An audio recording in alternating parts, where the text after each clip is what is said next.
तो आइए शुरू करते हैं summary of total money makeover, जिसे लिखा है डेव रामसे ने। और इस समरी की अगर बात की जाए तो 20 सालों से भी ज्यादा समय से एयर किए जाने वाले अपने रेडियो शो से डेव रामसे ने कई लोगों की मदद की है। उनके लिसनर अमेरिका के आम लोग हैं जो कर्ज या फाइनेंशियल परेशानियों से जूझ रहे हैं। बिल्कुल मेरी और आपकी तरह वे लोग भी यही सोच रहे हैं कि अपनी फैमिली को बेहतर लाइफस्टाइल कैसे दे।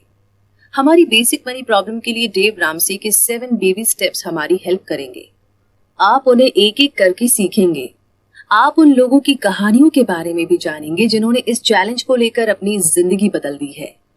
ये 7 बेबी स्टेप्स क्लियर और आसान है। ये इस प्रिंसिपल पर बेस्ड है कि छोटे स्टेप्स ये लॉन्ग टर्म में आपके बहुत काम आएंगे। आपको अपनी लाइफ में बड़े बदलाव करने की जरूरत नहीं है। ये स्टेप्स आपको हर दिन, हर महीने और हर साल फाइनेंशियल सिक्योरिटी की तरफ ले जाएंगे। अगर बाकी लोगों ने ये कर दिखाया है तो आप तो इसे जरूर कर सकते हैं। तो आइए शुरू करते हैं फर्स्ट चैप्टर से, जो कहता है the total money makeover challenge. यानी कि इस बुक के ऑथर डेव रामसे उस पल के बारे में बात करते हैं जब उन्हें पता चला कि वो बुरी तरह से फंस गए हैं। वे अपनी सारी सेविंग्स गवा बैठे थे और महीने के अंत तक मुश्किल से गुजारा कर पाते थे। डेव ने सब कुछ अपने तरीके से किया और वो हार गए। उन्हें अब खड़े होकर सबसे बड़े चैलेंज का सामना करना था, जो था खुद का सामना करना। उन्होंने ये सीखा कि उनके तरीके के एक बहुत बड़े एस्पेक्ट या पहलू की कमी थी, जो था अपने आप को मैनेज करना। अमीर बनने की प्रॉब्लम ये नहीं है कि अमीर कैसे बने। हम में से ज्यादातर लोग पहले ही ऐसा करना जानते हैं। सबसे मुश्किल चीज है ऐसा सच में कर दिखाना। ये आसान तो नहीं है। अगर आसान होता तो इस दुनिया में सभी लोग अब तक अमीर बन गए होते। आपको खड़े होकर अपने आप को मिरर में देखने की जरूरत है। वो आदमी दिखाई दे रहा है आपको वहां, वो है आपकी प्रॉब्लम। अगर आप उस आदमी को मैनेज कर पाए तो आपकी सक्सेस तय है। तो इसीलिए टोटल मनी मेकओवर चैलेंज असल में आप खुद है। आप ही प्रॉब्लम है और आप ही सोल्यूशन भी है। अपने आप को बचाने वाले सिर्फ और सिर्फ आप खुद है। तो इस बहुत ही बढ़िया सी लाइन को जानने के बाद में कि सारा काम हमें खुद पर ही करना है, आगे जानते हैं सेकंड चैप्टर के बारे में कि उसमें हमारे लिए क्या खास है। तो यहाँ पर इनकार, मैं अभी इतनी भी बुरी हालत में नहीं हूँ। Denial, I am not that out of shape. मतलब ये कि सबसे पहले आपको ये समझना है कि आप में कोई प्रॉब्लम है और आपके रास्ते में आने वाली रुकावटों के बारे में समझना ही आपकी प्रॉब्लम को सॉल्व करने का रास्ता है। जैसे कि सारा और उनके हस्बैंड एक साल में लगभग $75,000 तक कमाते थे। उनके ऊपर नॉर्मल कर्ज था, जैसे कि घर का लोन, कार लोन वगैरह वगैरह, और उनके क्रेडिट कार्ड पर सिर्फ $5,000 का लोन था। उन्हें लगा कि सब कुछ ठीक ठाक चल रहा है, लेकिन वो असल में कुछ चीजों को नकार रहे थे। जब भी वे मिरर में देखते थे तो उन्हें दो मोटे लोग कभी दिखाई नहीं देते थे। सारा और उनके हस्बैंड इस बात को नकारते रहे और वो वैसे ही जीते रहे। फिर एक दिन आया जब उन्होंने डिसाइड किया कि उनकी फैमिली को एक बड़े घर की जरूरत है, तो उन्होंने उसे खरीद लिया। उन्हें लगा कि वे फाइनेंशियली सिक्योर है, लेकिन ऐसा था नहीं। तभी एक दिन सारा के बॉस ने उनसे कहा कि उनकी कंपनी अपना खर्च कम करने के लिए कुछ एम्प्लॉइज की संख्या को कम कर रही है। इस वजह से सारा की जॉब चली गई और देखते ही देखते उनकी साल भर की टोटल फैमिली इनकम के $75,000 में से $45,000 चले गए। तो अब सारा और उनके हस्बैंड डर गए थे और उन्होंने पहली बार अपने आप को मिरर में देखा। उन्होंने देखा कि वे अब फाइनेंशियल तौर पर मोटे हो गए हैं और अब वे इसे नकार नहीं सकते। असल बात यह है कि अगर आप फिजिकली फैट यानी कि शारीरिक रूप से मोटे हो जाए तो आप इसे मिरर में देख सकते हैं, लेकिन फाइनेंशियल मोटापा इतनी आसानी से दिखाई नहीं देता। यह आसानी से छुपाया जरूर जा सकता है, लेकिन साथ ही साथ ये आपको जिंदगी भर तक के लिए चिंता भी दे देगा। तो इन सब के बावजूद सारा और उनके पति के लिए गुड न्यूज ये है कि उनका फाइनेंशियल क्राइसिस में आना उन्हें सही रास्ते पर लेकर जाने वाला था। अब वे फैक्ट्स को अनदेखा नहीं कर सकते थे। उन्होंने ये अच्छी तरह समझ लिया कि अब उन्हें चेंज की जरूरत है। उन्होंने एक प्लान बनाया और उसे स्टेप बाय स्टेप फॉलो किया। 2 साल बाद सारा और उनके पति सिर्फ अपने घर को छोड़कर बाकी हर कर्ज से मुक्त हो गए और साथ ही साथ उन्होंने इमरजेंसी के लिए $12,000 यानी कि $12,000 भी बचा लिए। इसी के साथ अब आगे बात करते हैं baby step 2 the debt snowball और बेबी स्टेप 3 जो है इमरजेंसी फंड पूरा कीजिए। आपके पास होने वाली चीजों में सबसे बुरी चीज है लोन। एक एवरेज अमेरिकन की एनुअल इनकम $50,000 है। वे महीने भर में लगभग $2,000 तक लोन चुकाते हैं। अगर वे उस पैसे को लोन कलेक्टर को देने के बजाय खुद के लिए बचा पाते तो एक एवरेज अमेरिकन 28 सालों में $5.5 मिलियन का मालिक बन सकता था। और ये बस एक एवरेज इनकम है। जो लोग फाइनेंशियली स्मार्ट नहीं है उनकी सबसे बड़ी प्रॉब्लम यह है कि भले ही उनके ऊपर लोन ना भी हो और अगर उनके पास $2,000 एक्स्ट्रा भी हो तो भी वे उन्हें उन चीजों पर खर्च कर देंगे जिनकी उन्हें जरूरत नहीं है। तो चलिए अब डेट स्नोबॉल को समझते हैं। सबसे पहले अपने हर लोन की एक लिस्ट बना लीजिए। शुरू सबसे छोटे वाले से करें और फिर बड़े वालों पर जाए। आपके घर के लोन को छोड़कर हम बाकी सब पर फिर से आएंगे। इसके बाद एक प्लान बनाएं कि कैसे आप ये सारा लोन चुका सकते हैं। हमें छोटे लोन को पहले क्यों चुकाना चाहिए? क्योंकि छोटी जीत भी जीत होती है। वे आपको सही रास्ते पर चलते रहने की गारंटी देती है। सभी बड़े लोन की लिस्ट बनाने के बाद सारे लोन में से छोटी छोटी रकम चुकाना शुरू कर दीजिए। लेकिन जो छोटे लोन हैं उन्हें आप पूरा अभी के अभी चुकाएं। ये सब करने के बाद अपने दूसरे लोन पर काम करना शुरू कर दीजिए। अगर आपका पहला लोन $50 था तो आपने ये रास्ता पहले ही पता लगा लिया होगा कि $50 आपको कहाँ से मिल सकते हैं। अब आप अपने दूसरे लोन में ये $50 जोड़कर इसे एक साथ पूरा चुका सकते हैं। अब सांस लीजिए, एक ब्रेक लीजिए, लेकिन लंबे समय तक नहीं। अब अपने तीसरे, चौथे और पांचवें लोन पर काम इसी तरीके से शुरू कर दीजिए। तो ये है स्नोबॉल डेट का जादू। जितना आगे ये बढ़ता जाएगा उतना लोन आप चुकाते जाएंगे। जैसे कि जॉश और एमी एक एवरेज अमेरिकन कपल थे जिन पर $169,000 का लोन था। उन्होंने दूसरी चीजों पर पैसे खर्चे। जॉश ने एक BMW भी खरीद ली और एमी ने कपड़े और बाकी सामान खरीदे, जिससे उनका लोन और बढ़ता गया। फिर एक दिन आया जब जॉश ने अपनी जॉब खो दी। तब उनकी महीने की इनकम में से $4,000 देखते ही देखते गायब हो गए। उन्हें समझ में आ गया था कि उन्हें जल्द ही कोई कदम उठाने की जरूरत है, वरना वे ऐसे ही अपना सारा इमरजेंसी फंड खर्च कर देंगे। तो उन्होंने अपने रेंटल हाउस और BMW को बेचकर अपने मेडिकल बिल और स्टूडेंट लोन को भरा।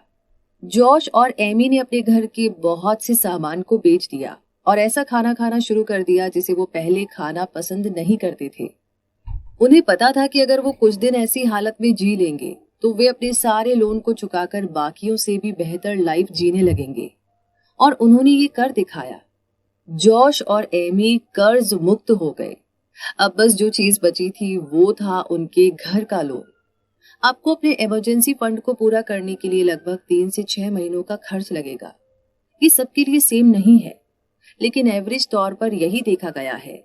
हमने अपना इमरजेंसी फंड $1,000 के साथ शुरू किया था, लेकिन इसे पूरी तरह से भरने के लिए आपको इमरजेंसी के मामले में इसमें $5,000 से $25,000 तक रखने की जरूरत होगी।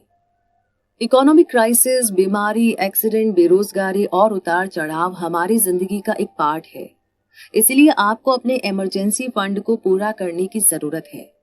ऐसा करने से आपको सिक्योरिटी, मन की शांति और इस बात की गारंटी मिलेगी कि आगे कभी भी आपको किसी के सामने पैसों के लिए हाथ नहीं फैलाने पड़ेंगे। और इसी के साथ अब पहुंच गए हैं बेबी स्टेप 4 पर, जो है अपनी रिटायरमेंट इन्वेस्टिंग को बढ़ाइए। जैसे कि मार्क हफ्ते भर में कई बार दौड़ लगाते हैं और वे अपने खाने पीने का भी ध्यान रखते हैं। वे फिजिकली फिट हैं। दूसरी तरफ जॉश लगभग हर दिन दौड़ लगाते हैं और खाने पीने में एक स्ट्रिक्ट डाइट को फॉलो करते हैं। फिर भी जॉश 24 kg ओवरवेट है। दोनों में फर्क क्या है? मार्क ने इसकी शुरुआत पहले की थी। मार्क उनमें से आधी चीजें नहीं करते जो जॉश करते हैं, लेकिन फिर भी मार्क फिजिकली बेहतर है। क्यों? क्योंकि मार्क बस उसे मेंटेन कर रहे हैं जो उन्होंने पहले ही हासिल कर लिया है। तो पैसों के साथ भी यही बात है। शुरुआत की मेहनत मुश्किल लगेगी, लेकिन एक बार आप वो पा ले जो आप चाहते थे, उसके बाद जिंदगी बहुत आसान हो जाएगी। क्योंकि आगे आपको सिर्फ उस लाइफस्टाइल को मेंटेन करना है जिसे आपने अपनी मेहनत से कमाया है। इसीलिए आपको फाइनेंशियली फिट होने की जरूरत है। आपको अपनी इनकम में से 15% अपनी रिटायरमेंट के लिए बचाना होगा, चाहे जो भी हो जाए। आपको ये करना ही होगा। रिटायरमेंट का मतलब ये नहीं है कि अब आपके पास काफी पैसे जमा हो गए हैं तो अब आप रिटायर हो सकते हैं। इसका मतलब ये है कि आपको पैसे कमाने की जरूरत ना होने पर भी आप काम करके एंजॉय कर सकते हैं। एक वृद्ध जिनका नाम है जिम, वो ये बताते हैं कि वो एक गरीब घर में बड़े हुए, जहां पर सारा खर्च उनकी दादी संभालती थी। दादी ने जिम को सिखाया कि उन्हें शुरुआत से ही पैसे बचाने चाहिए। जिम की इनकम ज्यादा नहीं थी, लेकिन फिर भी वे हर महीने 10% अपने रिटायरमेंट के लिए बचाते थे। और जब वो 58 साल यानी कि 58 के हुए, तब उनके पास $1 मिलियन से भी ज्यादा की सेविंग्स थी। तो जिम के पास अब एक सिंपल सी वर्कशॉप है जिसे उन्होंने खुद बनाया और उन्हें उसमें वक्त बिताना अच्छा लगता है। अब वे अक्सर अपनी वाइफ के साथ महीने भर तक लंबी छुट्टियों पर भी जाते हैं। और इसी के साथ आगे है बेबी स्टेप 5, जो है कॉलेज फंडिंग।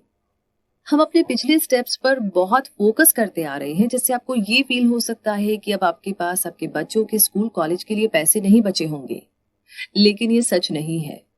कॉलेज जाना अच्छा है, लेकिन ये आपको गारंटी नहीं दिला सकता है कि आप आगे जाकर के कामयाब होकर पैसे वाले ही बनेंगे।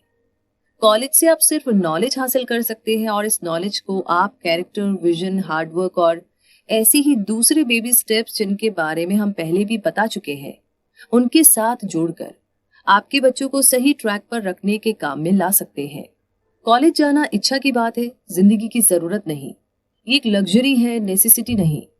आपके बच्चों को कॉलेज भेजना जरूरी है, लेकिन इतना जरूरी नहीं जितना कि आपके इमरजेंसी फंड और रिटायरमेंट फंड है। कॉलेज के कारण लोन लेना ज्यादा समझदारी नहीं कहलाती। कॉलेज के लिए कुछ रूल्स अप्लाई होते हैं। पहली बात ये कि ज्यादातर डिग्री इस बात पर मायने नहीं रखती कि आपने उन्हें कहां से कमाया है। इसका मतलब ये है कि ये बात इतनी जरूरी नहीं है कि आप कौन से कॉलेज से ग्रेजुएट हो रहे हैं, तो इसीलिए किसी महंगे कॉलेज को चुनने की बजाय थोड़ी कम महंगे कॉलेज को चुनिए। कॉलेज का पहला रूल है कि आप कैश पे पेमेंट करें। दूसरा रूल ये है कि आपके पास जरूरत के जितना कैश या कोई स्कॉलरशिप मौजूद हो। सिर्फ और सिर्फ तभी आप अपने बच्चों को कॉलेज में पढ़ा सकते हैं।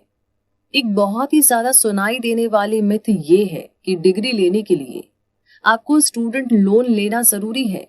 ये सच नहीं है। एक एवरेज स्टूडेंट $15,000 तक स्टूडेंट लोन के साथ ग्रेजुएट होता है, जिसके पीछे की वजह यह है कि वह बोर्डिंग हाउस या हॉस्टल की जगह अपार्टमेंट में रह रहा होता है।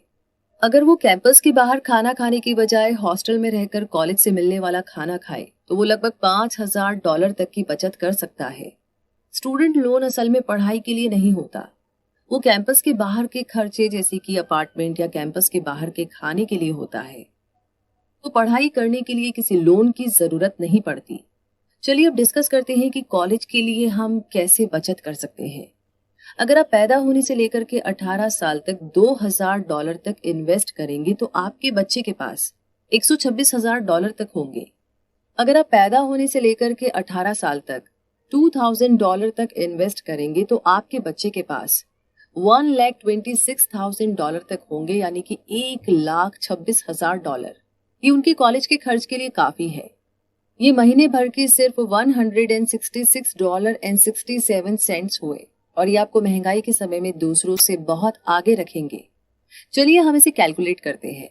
जैसा कि हमने कहा था कि कॉलेज के साल भर का एवरेज कॉस्ट $15,000 से $25,000 के आसपास है। अब इसे 4% इन्फ्लेशन रेट यानी महंगाई को ध्यान में रखकर 4 से मल्टीप्लाई कर दीजिए। इससे आपका टोटल कॉस्ट $60,000 से $100,000 तक आ जाएगा।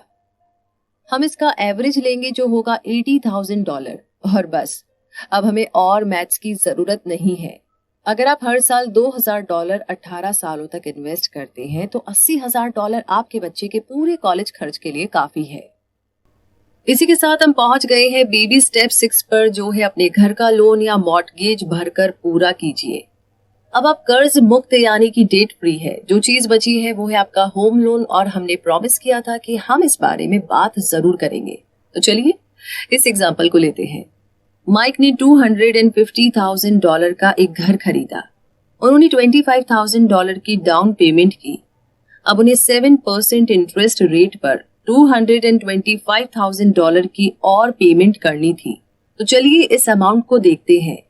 अगर माइक 30 साल के ऊपर तक पे करना चाहे तो उन्हें हर महीने $1,349 पे करना होगा, जिससे टोटल अमाउंट बनेगी $485,636। अगर वे 15 साल के ऊपर तक पे करना चाहे तो हर महीने $1,899 होगा, जिसका टोटल होगा $341,762। तो दोनों में फर्क कितना है? हर महीने सिर्फ $550 एक्स्ट्रा भरने से वे टोटल $143,874 तक बचा सकते हैं। क्या आप इसे सच में नहीं कर सकते? बिल्कुल कर सकते हैं। इससे ये सीख मिली कि लोन पर हर महीने ज्यादा पैसे खर्चना चाहिए, चाहे वो एक्स्ट्रा रकम कितनी ही छोटी लगे, लेकिन लंबी रेस में ये बहुत काम आएगी। और इसी के साथ आखिरी और 7वां बेबी स्टेप है पागलों की तरह पैसे कमाइए। अब आप टॉप 2% पे हैं। अब आप डेट फ्री हैं और आपने अपने घर के पैसे भर दिए हैं, कार की कोई पेमेंट बाकी नहीं है, अपने बच्चों के कॉलेज और अपनी रिटायरमेंट के लिए आपने पैसे बचा लिए हैं और आपके पास इमरजेंसी फंड भी है। बहुत अच्छा। आपको याद है कि भला आपने टोटल मनी मेकओवर को शुरू क्यों किया था? अमीर बनने के लिए, है ना? लेकिन आपको एक बात समझनी चाहिए कि पैसा और प्रॉपर्टी आपकी सभी परेशानियों का जवाब नहीं है। पैसा खुद कभी कभी प्रॉब्लम भी बन सकता है। तो 40 सालों के कमाने और बचाने के बाद आपने $20 मिलियन बचा लिए हैं, तो अब आप इसका क्या करेंगे? अब आप पैसों के मिस्टर यूनिवर्स अर्नोल्ड श्वार्ज़नेगर बन गए हैं। अब अगला स्टेप क्या है? पैसा 3 चीजों के लिए इस्तेमाल होता है, मजे करने के लिए, इन्वेस्ट करने के लिए और देने के लिए। आपको इसे इस तरीके से यूज करना चाहिए। सबसे पहले मजे कीजिए। एक ब्रांड न्यू $100,000 कीमत की नई कार खरीदने में कोई बुराई नहीं है, ना ही $30,000 की ब्रांड न्यू वॉच खरीदने में। ये गलत नहीं है। आपने उस पैसे को खुद कमाया है और आप इससे मजे कर सकते हैं। प्रॉब्लम उन लोगों में होती है जो इतनी महंगी चीजें तब खरीदते हैं जब वे उसे अफोर्ड नहीं कर सकते। दूसरा है इन्वेस्ट कीजिए। इन्वेस्ट करना भी कुछ हद तक मजेदार होता है और आप इतने सारे पैसों का क्या करेंगे भला? उसे इन्वेस्ट कीजिए और इन्वेस्ट करने से आप ये ट्रैक रख पाएंगे कि आपका पैसा कहाँ जा रहा है और आप जीत रहे हैं या हार रहे हैं। तीसरा है कि दूसरों को दीजिए। गरीबों को पैसे देना दुनिया के सभी धर्मों में लिखा है। दूसरों को देने से आप अच्छा महसूस करते हैं। वैसे मजे करना अच्छा लगता है, लेकिन एक टाइम के बाद ये मजा चला जाएगा। इन्वेस्ट करना भी अच्छा है, लेकिन कुछ टाइम के बाद आप इसमें अपना इंटरेस्ट खो देंगे। तो कौन सी ऐसी चीज है जो आपको हर बार करने पर अच्छा महसूस कराएगी? वो है देना। और इसी के साथ पहुंच गए हैं हम इस समरी के कंक्लूजन तक। तो मुद्दा मामला ऐसा है कि पैसा कमाना और उसे संभालना आसान नहीं है। जैसा कि हम बोलते हैं कि कल एक ऐसी जिंदगी जीने के लिए जैसी कोई और नहीं जी रहा हो, उसके लिए आपको आज से इतनी मेहनत करनी होगी जितनी कोई और नहीं कर रहा हो। इसमें टाइम, एफर्ट और एनर्जी सब कुछ लगाना होगा। टोटल मनी मेकओवर एक बहुत ही बड़ी कमिटमेंट है, लेकिन अगर एक बार आप इसे अच्छे से फॉलो कर ले तो जिंदगी भर की फाइनेंशियल सिक्योरिटी की आपको गारंटी मिल जाएगी। तो चलिए डेव रामसे के 7 बेबी स्टेप को हम फिर से याद करते हैं। बेबी स्टेप 1 है अपने इमरजेंसी फंड के लिए $1,000 बचा कर रखें। बेबी स्टेप 2 है कि डेट स्नोबॉल मेथड से अपना सारा कर्ज चुका दें। बेबी स्टेप 3 है अपने इमरजेंसी फंड को 3 से 6 महीने तक के लिए बचा कर रखें। बेबी स्टेप 4 है कि अपनी सैलरी से 15% अपने रिटायरमेंट के लिए बचा कर रखें। बेबी स्टेप 5 है कि अपने बच्चों के एजुकेशन के लिए वे जिस दिन पैदा हुए हैं उसी दिन से बचत करना शुरू कर दें। बेबी स्टेप 6 है कि अपने घर का लोन हर महीने बड़ी रकम चुकाकर जल्दी भर दें। और बेबी स्टेप 7 है अपनी ब्लेसिंग्स को दूसरों के साथ भी बांटें। तो क्या आप मोटिवेटेड हैं? क्या आप एक्साइटेड हैं? क्या आप वो बनने के लिए तैयार हैं जो आप हमेशा से बनना चाहते थे? तो अब देर किस बात की? इन बेबी स्टेप्स को फॉलो करना शुरू कीजिए और लाइफ ऐसी जिए जैसे कोई और नहीं जी रहा हो। और इसी लाइन के साथ ये समरी यहीं पर कंप्लीट होती है। इस समरी के बारे में जानकर आपको कैसा लगा? इस समरी की कौन सी बात आपको बहुत अच्छी लगी? कौन सा बेबी स्टेप आपको बहुत अच्छा लगा जिसने आपको इंस्पायर किया एक्शन लेने के लिए कि अब तक तो सुना था, समझा था, लेकिन अब टाइम आ गया है एक्शन लेने का? तो बताइए जल्दी से कमेंट बॉक्स में लिख करके। साथ ही साथ आगे किस बारे में जानना चाहते हैं वो भी बता दीजिए और अपना ढेर सारा प्यार देने के लिए गूगल प्ले में आप रिव्यूज दे सकते हैं। और इसी के साथ रखिए अपना बहुत सारा ध्यान। हमेशा खुश रहिए, मुस्कुराते रहिए। जय हिंद।